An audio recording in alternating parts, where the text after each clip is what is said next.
आज हम मुंशी प्रेमचंद्र की कहानियों में से एक और कहानी को सुनेंगे। कहानी का नाम है पंच परमेश्वर।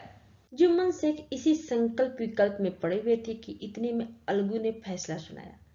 वो बोले, जुम्मन शेख, पंचों ने इस मामले पर विचार किया है कि उन्हें ये नीति संगत मालूम होता है कि खाला जन को माहवार खर्च दिया जाए। हमारा विचार है कि खाला की जायदाद से इतना मुनाफा अवश्य होता है कि माहवार खर्च दिया जा सके। बस यही हमारा फैसला है। अगर जुम्मन को खर्च देना मंजूर ना हो तो वो हिबाबनामा रद्द कर दे। यह फैसला सुनते ही जुम्मन सन्नाटे में आ गया। वो अपने मन में यही सोचने लगा, जिसे अपना मित्र समझते वो शत्रु का वार कर रहा है और गले पर छुरी फेरे। इस समय के हेर फेर के सिवा और क्या कहे। जिस पर पूरा भरोसा था उसने समय पड़ने पर धोखा दिया।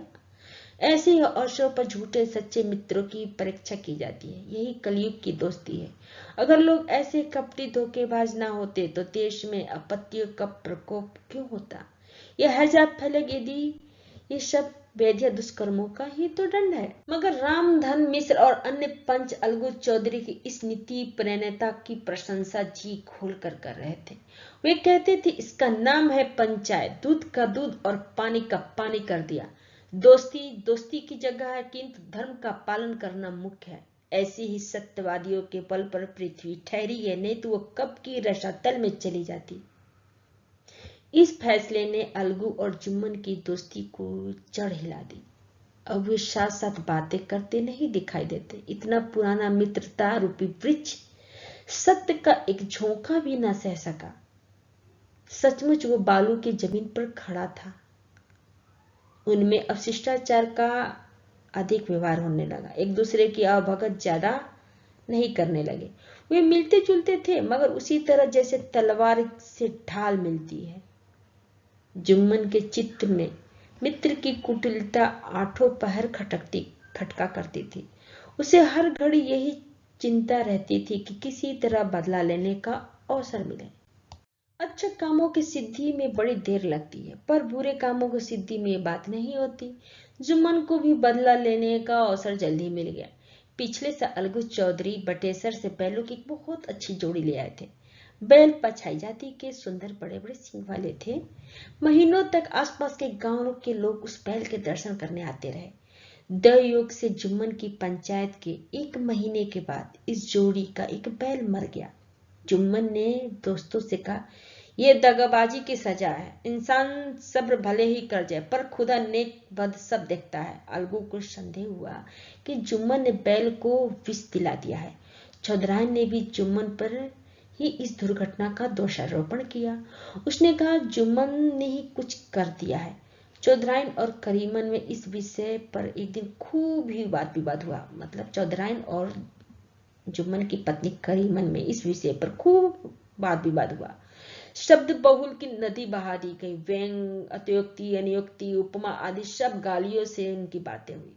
जुम्मन ने किसी तरह शांति स्थापित की। उन्होंने अपनी पत्नी को डांट डपट कर समझा दिया।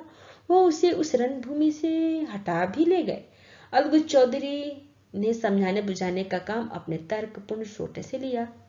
अब बेचारा अकेला बैल किस काम का। उसका जोड़ बहुत ढूंढा गया, पर ना मिला। निदान यह सलाह ठहरी कि इसे बेच डालना चाहिए। गांव में एक समझू साहू थे। वो इक्का गाड़ी हाँकते थे।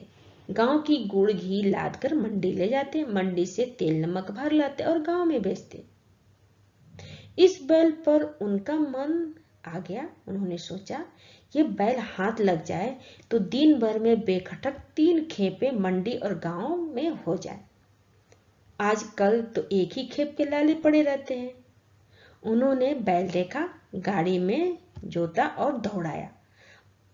बैल भौरी की पहचान करी। मतलब बैल इतना दौड़ा कि उसकी वो कायल हो गए।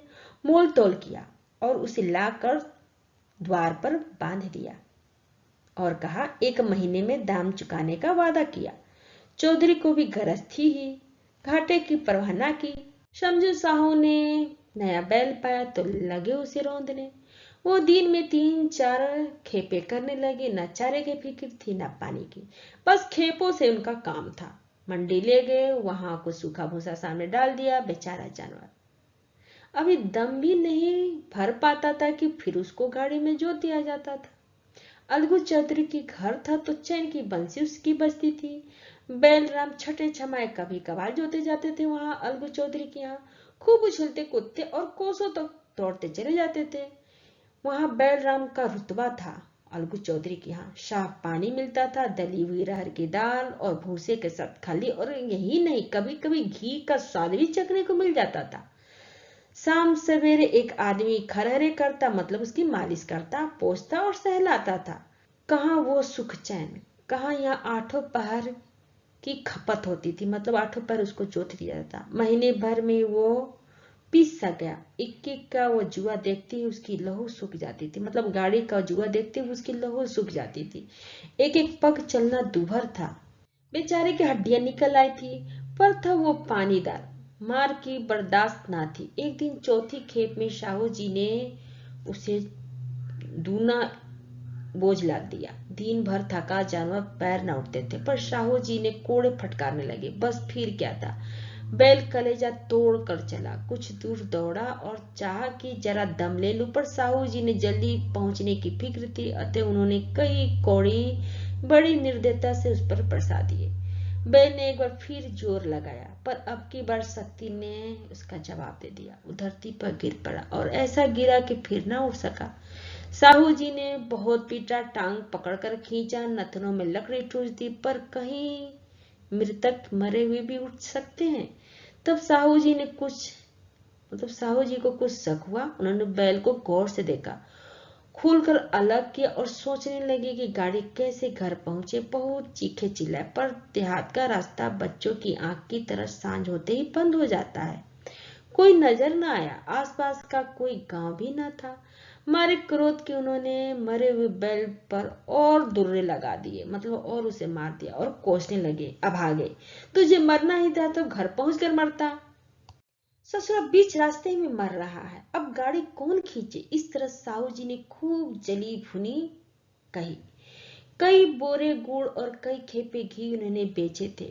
200-250 रुपये कमर में बंधे थे। इसके सिवा गाड़ी पर भी कई बोरे नमक थे, अतः वो छोड़कर जा भी नहीं सकते थे। लाचार बेचारे गाड़ी पर ही लेटे गए। वही रत जगह करने की ठान ली। चिलम पी, गाया, फिर हुक्का पिया। इस तरह शाहजी आधी रात तक नींद के बहलाते रहे। अपनी जान में वो तो जागते ही रहे, पर पाँव फटते ही नींद टूटी और कमर पर हाथ रखा तो थैली गायब। घबरा कर इधर उधर देखा तो कई कनस्तर तेल भी गायब। अफसोस ने बेचारे ने सिर पीट लिया और पछाड़ खाने लगे। प्रातः काल रोते बिलखते घर पहुंचे। सहुआइन ने जब वो बुरी कहानी सुनी तो पहले तो रोई, फिर अलगू चौधरी को गालियां देने लगी। निगोड़े ने ऐसी कुलछनी बैल दिया कि जन्म भर की कमाई लूट गई। इस घटना के हुए कई महीने बीत गए। अलगू जब अपने बैल के दाम मांगने शाहू और सहुआइन के घर आए तो दोनों ही झल्लाए कुत्ते की तरह चढ़ बैठे और अंड बकने लगे और कहने लगे, वाह, यहाँ तो सारे जन्म की कमाई लुट गई, सत्यानाश हो गया, इन्हें दामों की पड़ी है। मुर्दा बैल दे दिया तो उस पर दाम मांगने चले हैं, आंखों में धूल झोंक दी। सत्यानाशी बैल गले बांध दिया, हमें नीरा पोगा ही समझ लिया था क्या। हम भी बनिए के बच्चे हैं, ऐसे बुद्धू कहीं और होंगे। पहले जाकर किसी गड्ढे में मुंह धो के आओ, तब दाम लेना। ना जी मानता तो हमारा बैल खोल ले जाओ, महीने भर के बदले 2 महीने जोत लो, और क्या लोगे। चौधरी जी के लिए शुभचिंतकों की कमी न थी। ऐसे अवसर रुपये एकत्र हो गए, परंतु चौधरी जी को 150 रुपये को इस तरह से हाथ धो लेना आसान न था। एक बार वो भी गर्म पड़े। साहू जी बिगड़ कर लाठी ढूंढने घर चले गए। अब सहुआइन ने मैदान लिया। प्रश्नोत्तर होते होते हाथापाई की नौबत आ पहुंची। सहुआइन ने घर में घुसकर किवाड़ बंद कर लिया। शोरगुल सुनकर गांव के भले मानस भी घर से निकल पड़े। वो परामर्श देने लगे कि इस तरह से काम ना चलेगा, पंचायत कर लो, कुछ तय हो जाए उसे स्वीकार कर लो। साहू जी राजी हो गए। अलगू ने भी हामी भर ली। पंचायत की तैयारियां होने लगी। दोनों पक्षों ने अपने अपने दल बनाने शुरू किए। इसके बाद तीसरे दिन उसी वृक्ष के नीचे पंचायत बैठी। वही संध्या का समय था। खेतों में भी यहाँ कौवे पंचायत करने लगे थे। उनका विवादग्रस्त विषय था कि मटर की फलियों पर उनका स्वामित्व है या नहीं। जब तक ये प्रश्न का हल न हो जाए तब तो वो रखवाले के पुकार पर अपने अप्रसन्नता प्रकट करना आवश्यक समझ रहे थे। वो कौवे पेड़ों के डालियों पर बैठी अपनी शुक मंडली में ये प्रश्न कर रहे थे कि मनुष्य को उन्हें बेसुरोवत कहने का क्या अधिकार है, जबकि वे स्वयं अपने मित्रों से दंगा करने में भी संकोच नहीं करते। पंचायत बैठ गई तो रामधन मिश्र ने कहा, अब देरी क्या है, पंचों का चुनाव हो जाना चाहिए। बोलो चौधरी, किसको पंच बदते हो यानी बनाते हो? अलगू ने दीन भाव से कहा, समझू साहू को चुन लो। समझू खड़े हुए और कड़क कर बोले, मेरी ओर से जुम्मन शेख है।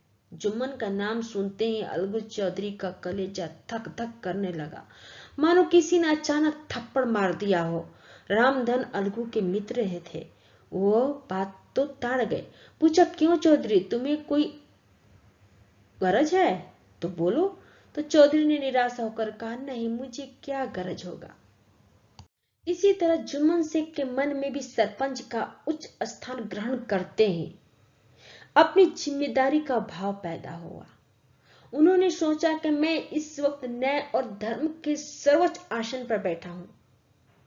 मेरे मुंह से इस समय जो कुछ निकलेगा वो देववाणी होगा, और देववाणी में मेरे मनोविकारों का कदापि समावेश नहीं होना चाहिए।